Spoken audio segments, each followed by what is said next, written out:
There are four key features that I want to talk to you about today, and these key features are key features of a Tudor house.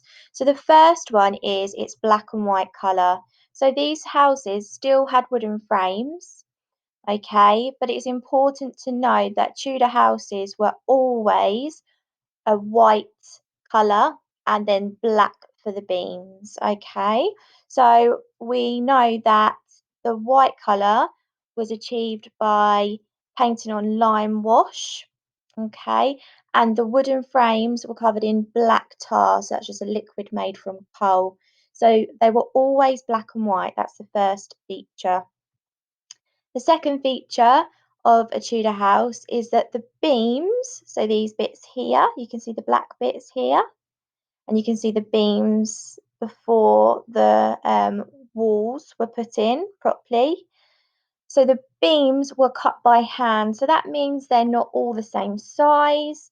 They're not completely straight because someone would have had to cut them by hand because we didn't have machines that did that back in those times. So that's another key feature is that the wooden beams would be uneven. The third feature of Tudor houses is the windows. So they were the first people to use glass as part of building their houses. So glass was a material they first used. And their windows were made up of lots of tiny glass panes. So as you can see here, okay, you can see there's lots of little glass panes that are put together to make up the window. But they always, it's really important to remember that they always had a wooden frame. Okay, so that's the third feature. And then the last feature I want to talk to you about is the jetty. So this just means that the upper floors stuck out further than the bottom floor.